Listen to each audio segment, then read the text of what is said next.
안녕하세요. 저를 식모로 쓰려 했던 건지 어머님의 음흉한 속내에 질려버려서 연을 끊은 30대 여성입니다. 지인의 소개로 만난 남편과는 사귄 지 1년 만에 번갯불에 콩 구워 먹듯 결혼했습니다. 남편과 제가 서로 좋아 죽을 만큼 푹 빠져 있었던 건 맞지만 이토록 빨리 부부의 연을 맺게 된 건 시댁의 영향이 컸어요. 사귄 지 얼마 지나지 않아서부터 남편이 시댁 식구들이 저를 궁금해한다며 인사만이라도 드리자고 하도 애걸복걸을 하더라고요. 매번 거절하기도 민망하고 그러던 어느 날이었습니다. 남편이 어머님이랑 제가 다니는 회사 앞에 와 있다며 같이 저녁 식사라도 하자고 그러더군요. 생각지 못한 남편의 방문도 당황스러웠지만 어머님까지 오셨다니 남편의 배려 없는 행동에 부담스럽고 솔직히 화도 조금 났었어요. 그렇다고 오신 분을 그냥 돌아가시라 할 수는 없는 노릇이었으니 일단 알겠다 하고 만나게 되었지요. 그렇게 저와 남편, 그리고 어머님 세 사람은 회사에서 멀지 않은 한정식 집에서 식사를 하게 되었습니다. 어머님께서는 제 학벌이라던가 집안 사정 등을 물어보셨는데 솔직히 대답을 하면서도 걱정이 많이 되더군요. 지인이 처음에 남편을 저에게 소개해 줄 때만 하더라도 서울 소재의 대학을 나와 직장을 다닌다고 평범한 사람이라고 했었거든요. 저는 그때만 해도 서울 소재의 대학이 한 손 안에 꼽을 법한 명문대를 뜻할 거라곤 예상하지 못했고 직장이 대기업일 거라고도 생각지 못한 채 그대로 소개팅에 나갔습니다. 남편에 대해서 보다 확실하게 알게 된 저는 혹시나 싶어 남편은 저에 대해 어떻게 들었냐 물었습니다. 그리고 역시나 제 예상대로 대학 나와서 직장 다닌다고 그렇게만 들었더라고요. 제가 서울에서 대학을 나온 건 맞지만 회사 규모나 이런 거 저런 걸로 따졌을 땐 남편 조건에 한참 미치지 못했기에 괜히 제가 거짓말을 한 것처럼 움츠러들더군요. 얼마 대화는 나눠보지 못했지만 남편에게 첫눈에 호감을 느꼈던 저로서는 아쉬움을 뒤로한 채 남편에게 솔직히 털어놓았어요. 서울 소재의 여대를 나와서 지금은 중소기업에 다니고 있다고요. 그런데 남편은 그 직장도 좋지 않냐며 오히려 자기를 낮추고 저를 띄워주는 식으로 대화를 이끌어 나갔습니다. 그리고는 자기는 제가 마음에 든다며 진지하게 만나보고 싶다고 하더군요. 아무튼 사정이 그렇다 보니 어머님께서 제 호구조사를 하실 땐 긴장이 될 수밖에 없었어요. 특히 어머님께서 먼저 아버님은 대학 교수셨고 당신도 교직에 있다는 말씀을 하셨을 땐 조금 난처하기까지 했네요. 굳이 직업적으로 시부모님과 비교하자면 저희 친정부모님은 평범하십니다. 두 분이서 작은 식당을 운영하고 계시거든요. 하지만 제 염려와 달리 어머님의 반응은 남편과 별반 다르지 않았습니다. 그 정도면 됐다라는 애매모호한 말과 함께 남편 어디가 좋은지, 앞으로 어떻게 할 생각인지 그런 것들을 물어보셨어요. 그러시곤 급기야 결혼 생각을 하고 있다면 둘 다 어린 것도 아닌데 시간은 끌어 뭐하냐며 얼른 날짜 잡고 그러라시대요. 사실 아주 가볍게 몇 번 결혼에 대해서 이야기를 해본 적이 있긴 했어요. 그런데 어머님까지 나서서 빨리 진행시키라 하시니 당황스럽기도 하고 한편으론 기쁘면서도 동시에 걱정도 되었습니다. 솔직히 털어놓자면 제가 결혼 자금으로 돈을 모아놓기는 했지만 겨우 4천만 원에 불과했고 친정 부모님도 얼마나 해주실지 감이 안 왔거든요. 그날 밤 친정 부모님께 있었던 일을 이야기하면서 혹시 시집 간다고 하면 얼마나 해주실 수 있냐 물으니 부모님께서 몹시 미안해하시면서 이렇게 빨리 시집 간다 소리를 할 줄 몰랐다며 급하게 쓸 데가 있어서 제 결혼식에 쓰려고 모아두셨던 돈에 손을 대셨다고 하셨습니다. 원망이라기보다는 상황 자체가 갑갑하더라고요. 결국 이튿날 남편에게 당장 결혼하는 건 무리일 것 같다고 했습니다.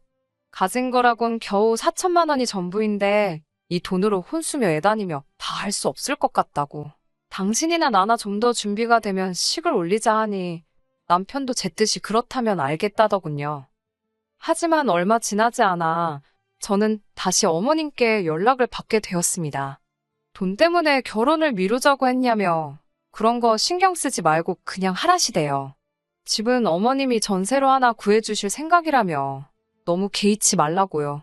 저는 일단 감사하다, 남편이랑 잘 이야기해보겠다 했지만 솔직히 이걸 거절해야 하는 건지 감사하다 해야 하는 건지 어찌할 바를 모르겠더군요.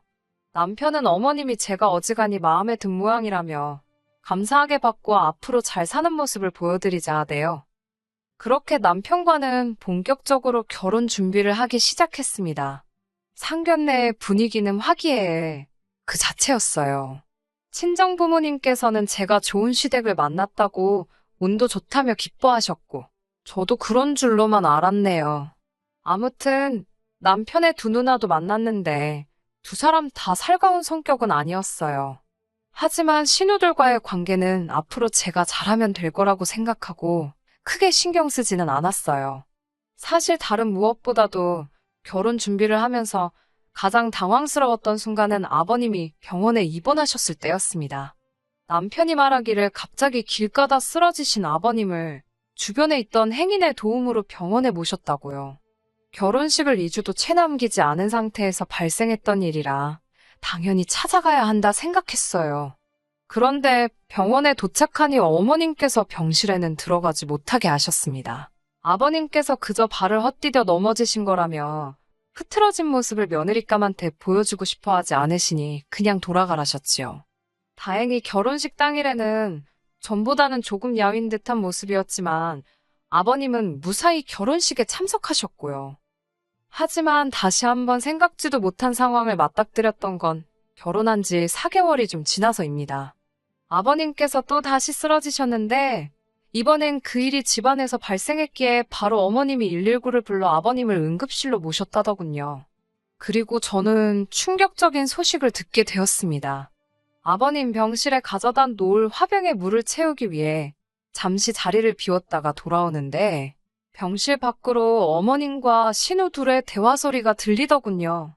엿들을 생각은 없었는데 세 사람이 얼마나 조용하게 쑥덕거리던지 비밀 이야기를 한다는 게 불보듯 뻔한 일이었어요. 평소라면 저도 나름대로 제가 왔다는 기색을 냈을 텐데 어쩐지 그날만큼은 그런 생각보다는 무슨 이야기인지 엿듣고 싶더라고요. 세 사람은 아버님의 병에 대해서 이야기를 나누고 있었습니다. 제가 여기다 병명이라도 적으면 바로 누군지 알아보는 사람이 있을 것 같아서 구체적으로 적을 순 없지만 아버님은 타고날 때부터 어떤 질환을 가지고 계셨던 모양입니다. 그리고 그 병은 아들인 제 남편에게도 유전이 되는 거였고요. 너무 놀란 제가 복도 안쪽에 몸을 숨기고 핸드폰에 아버님의 병명으로 의심가는 것들을 찾아보기 시작했습니다. 찾아보니 다행히 아버님이 당장 어떻게 되시는 병은 아니었고 이게 자식한테 꼭 되물림이 되는지는 아직 제대로 연구되지 않았다고 나오더군요. 병실에서 세 사람이 쑥덕거린 건 다행히 전부 다 확실한 정보는 아니었구나 싶어 정말 말 그대로 다리에 힘이 다 풀리더라니까요. 병실에 돌아오니 어머님께서 저더러 이야기를 하자셨습니다. 신우들은 자리를 피해주지 않았고 저는 직감적으로 아버님에 대한 이야기를 하려고 하신다는 걸 눈치챘어요. 아니나 다를까 어머님께서는 저더러 아버님의 병수발을 맡아달라 하시더군요. 당황스러웠지요. 회사 때문에 안 된다고 딱 잘라 말씀드렸습니다. 괜히 난처해야 하는 기색이라도 보이면 오히려 더 해달라고 매달리시는 건 아닌가 싶어서 확실하게 거절을 했어요. 그랬더니 어머님께서는 아무리 그래도 그렇지 어떻게 생각해보는 척도 안 하고 거절을 할 수 있냐며 서운하다 하시대요. 저는 정말 죄송하지만 회사를 다니는데 생각해보고 말고 할 수도 없는 노릇이라고. 신우들은 안 된다 하냐니까 걔들이 병수발을 어떻게 드냐입니다.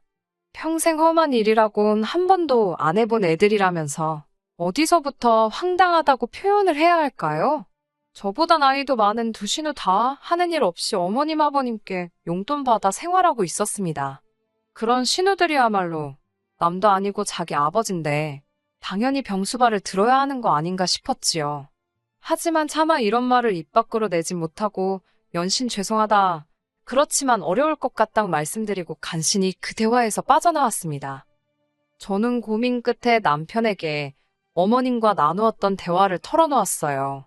솔직히 남편은 아버님 병명에 대해선 알고 있는지, 유전 가능성이라던가 전부 다 이미 알고 있었는지도 궁금했고 남편도 제가 그 병수발을 들어야 한다고 생각하고 있는지도 알고 싶었네요. 제 이야기를 들은 남편의 반응은 저보다 더 황당해했고 무엇보다 크게 충격을 받은 듯 했어요. 정말 몰랐냐고 묻기도 어려울 만큼 힘들어하는 표정이었지요. 그런 남편을 보고 있으니 제 마음도 아팠고 솔직히 훗날 남편이 아프게 되더라도 그건 그때의 일이라고 생각했습니다. 지금 당장은 건강한 남자였으니까요. 저는 일단 남편에게 아버님 병수발은 절대로 들고 싶지 않다고 솔직히 털어놓았습니다. 남편도 걱정하지 말라고 어머님 계시고 안 된다 하면 누나들도 있고 그리고 자기도 있는데 제가 할 이유가 뭐냐고요.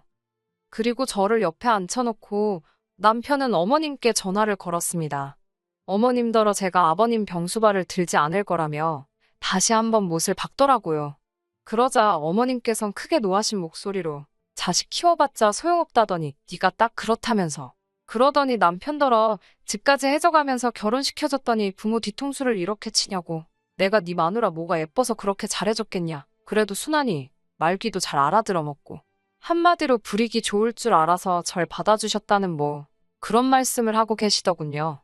그러더니 급기야 어머님께선 머리 검은 짐승은 거두는 게 아니라더니 그 소리를 듣고 처음에 저는 갑자기 왜 이런 말씀을 하시나 싶다가 순간 설마 싶어 남편을 쳐다봤습니다. 남편 얼굴이 벌겋게 달아올랐더라고요. 전화가 끊어지고 남편에게 추궁해 이게 다 무슨 일이냐 물었습니다. 그러자 남편이 멋쩍게 웃더니 저더러 놀라지 말라면서 실은 어머님이 친어머니가 아니라는 이야기를 하더라고요. 놀라지 않겠다고 했지만 정말 크게 놀랐지요. 남편이 말하기를 남편을 낳고 얼마 되지 않아 친어머니께서 세상을 뜨셨답니다. 그리고 얼마 지나지 않아 혼자 아이를 키우기 어렵다 판단하신 아버님께서 지금의 어머님과 재혼을 하셨다고요. 신우 둘은 어머님이 첫 번째 남편과의 사이에서 낳은 자식들로 다시 말해 아버님의 친자식들이 아니었어요. 아무리 친자식이 아니라고 해도 이제껏 같이 산 정이 있는데 남편 또한 저와 같은 생각을 하는 눈치였습니다. 게다가 남편 말로는 어머님께서 얼마나 남편과 아버님 사이를 이간질해댔는지 나중엔 누가 가르쳐 주지도 않았는데 남편 스스로 어머님에게 잘 보이려고 애를 많이 썼답니다. 아버님은 어차피 자기 편을 들어주진 않으시니 어머님하고라도 잘 지내야겠다 싶어서요. 그 이야기를 듣는데 어찌나 속상하던지. 아무튼 어머님께선 그 전화통화 이후로 걸핏하면 전화 남편에게 전화를 거신 뒤 염치가 없다, 뻔뻔하다며 막말을 쏟아내셨습니다. 심지어 하루는 저희 회사에 전화를 걸어 시애비도 몰라보는 며느리라고 당장 회사에서 내쫓으라는 막말을 하셨고요. 이때는 저도 도저히 참을 수가 없어서 명예훼손으로 고소해버릴까도 싶대요. 그나마 다행히 회사 내에서 평판이 좋았던 덕분에 다들 어머님의 말보다는 평소에 제가 보인 모습과 제가 하는 이야기를 믿어주었고 결국엔 남편 입장도 있고 해서 이번이 마지막이다 생각하고 꾹 참았지만요. 한편 어머님의 도를 지나친 억지로 지친 저와 남편은 상해 끝에 어머님이 사주신 집에서 나왔습니다. 어차피 어머님 이름으로 계약된 전세집이었으니 그냥 비워두고 나와서 저희 둘이 오피스텔로 들어갔어요. 남편이나 전화 버는 건 적지 않았기에 당장에 월세 내며 사는 데는 무리가 없었거든요. 그러자 어머님께서 자세를 바꾸셨습니다. 윽박 지르고 화를 내시던 어머님께서 당신이 언제 그랬냐는 듯이 불쌍한 척을 하시더라니까요. 견디다 못한 제가 간병인을 부르시면 어떠냐 하니 멀쩡한 며느리가 있는데 못하러 생판 남한테 아버님을 맡기냐며 저더러 그런 소리 하는 게 아니랍니다. 정작 아버님한테 진짜 관심이 없는 건 신우들이었는데 저만 아주 못된 사람이 되어가고 있었지요. 그러던 어느 날 어머님이 연락도 없이 저희 집에 찾아오셨습니다. 남편도 저도 집에 있었는데 어머님은 남편도 있을 거라곤 예상치 못한 눈치였어요. 하지만 당황한 기색도 잠시. 얼마나 중요한 이야기라도 하시듯 어머님은 소근소근 당신이 곰곰이 생각을 하다 기억이 났다면서 상견례 때 저희 어머니가 하신 이야기를 언급하시더라고요. 상견례 당시 양가 어른들끼리 요새는 뭐하고 지내시냐. 그런 이야기가 나왔고 친정어머니께선 요양보호사 자격증을 땄다는 말씀을 하셨거든요. 제가 알기론 친정어머니가 그 자격증으로 큰돈을 벌겠다. 그런 의도는 전혀 아니시고 훗날 친정아버지가 편찮기라도 하시면 당신이 도움이 될 수 있지 않겠나? 그런 생각으로 따셨다고 들었어요. 그런데 그 이야기를 하시면서 너네 엄마, 이 소리도 아주 들을 때마다 짜증이 납니다. 배울 만큼 배웠다는 양반이 걸핏하면 말끝마다 너네 엄마, 너네 엄마. 그날은 저도 너무 짜증이 나서 너네 엄마라고 하지 마시라고 사돈이라고 하시라고 한마디 싸붙였네요. 그러자 어머님께선 저를 매섭게 노려보시더니 알겠다 하시는 말과는 달리 이후로 아예 호칭을 생략하고 말씀하시더군요. 아무튼 친정 어머니를 언급하시면서 당신이 저희 어머니를 고용하겠답니다. 저는 처음에 어이가 없어서 저희 어머니를 고용하신다니 그게 무슨 소리냐 되물었고 어머님께서는 다시 한번 내가 니네 엄마 돈 주고 쓴다고 그러시는 거예요. 저는 됐다고 말도 안 되는 소리 하지 말라 했어요. 남편도 어머님더러 제정신이냐고 사돈을 돈 주고 쓰네만에 그런 소리가 어딨냐고 그리고 어떻게 장모님이 아버지 병수발을 드냐 했더니 원래 요양보호사 같은 직업이 그런 거 하는 거라며 당신도 찾아봤답니다. 그러면서 원래 배운 거 없는 사람들이 남의 똥오줌 받아내며 돈 버는 거라고 그러시대요. 저희 어머니를 모욕하는 어머님의 말에 저는 이성의 끈을 놓치고 말았습니다. 저는 어머님을 똑바로 보고는 그 시절에 고등학교까지 나온 저희 어머니랑 요즘 같은 시절에 날라리 짓거리 하느라 고졸도 못한 큰 신우랑 누가 더 배운 거 없는 거냐 사붙였습니다. 어머님 이론대로면 신우는 평생 남의 똥오줌이나 만져가며 돈 벌어야겠다고요. 저는 어머님께 어머님 직업이 얼마나 고귀하다 생각하시는 건지 모르겠지만 세상에 자기 힘으로 벌어먹고 사는 사람들 모욕할 자격은 누구한테도 없다고 말 조심하시라 했습니다. 정말 수준 떨어져서 아예 대화도 하고 싶지 않다고 평소답지 않게 세게 나갔어요. 남편도 저더러 말 잘한다며 어머님께 이 사람이 틀린 소리 하나 안 한다고 아버지 병수발은 어머니든 누나들이든 그쪽에서 알아서 하라 하대요. 그리고는 거의 어머님을 집에서 밀어내듯 내보내고 문을 잠궈버렸습니다. 이후로는 상상하신 일이 그대로 벌어졌습니다. 어머님은 물론이고 신우들까지 나서서 특히 큰 신우는 제가 한 말을 어떻게 전해 들었는지는 모르겠지만 저더러 경우도 없는 X라며 욕을 해댔어요. 아무리 경우가 없어도 아픈 아버지 모른 척하는 너만큼 경우가 없겠냐고 받아치니 지도 할 말이 없는지 상욕만 연신 해대더군요. 정말이지 수준 떨어져서 남편은 이 모든 상황이 씁쓸하다 했습니다. 하지만 남편도 병간호는 하고 싶지 않다 했어요. 성장 과정에 있어 아버님께선 어머님께 푹 빠지셔서는 남편은 나몰라라 하셨다고요. 자기가 성별만 남자지 신데렐라가 따로 없었다면서. 돌이켜 생각해보면 아버님이 어떤 증세를 보이기 시작하면서 어머님이 자기한테 친한 척 하시고 그러다 제 존재를 알고 결혼도 추진하신 것 같다고 생각할수록 너무 어이없고 분하답니다. 그래도 남편이 어머님 덕에 저랑 빨리 결혼했다며 평생을 통틀어 그거 하나 감사하다대요. 이후로 저희는 어머님과는 완전히 연락을 끊었습니다. 솔직히 어머님과 남편이 따로 연락을 주고받는지 저는 모릅니다. 그래도 같이 산 세월에 정이 있는데 한순간에 틀어질까? 저는 겪어본 적 없는 인간관계라 잘은 모르겠어요. 적어도 남편이 저에겐 아무 말도 없고 병수발에 대해서는 아예 입도 뻥긋하지 않으니 더 이상 캐묻지도 않으려고 하지도 않을 생각입니다. 남편이 그런 말은 하더라고요. 아버님이 저러다 돌아가셔도 자기는 절대 재산 포기 안 하고 자기 목숨 받아낼 거라고요. 이 말을 하던 남편은 악에 바친 것 같았는데 저는 남편이 어떤 결정을 내리든 그걸 지지해줄 생각입니다. 남편과 저는 이제 영원한 한 팀이니까요. 끝까지 들어주셔서 감사합니다. 오늘의 사연은 여기까지입니다. 구독과 좋아요, 알람 설정 부탁드리고 더 좋은 사연으로 다시 찾아뵙겠습니다. 감사합니다.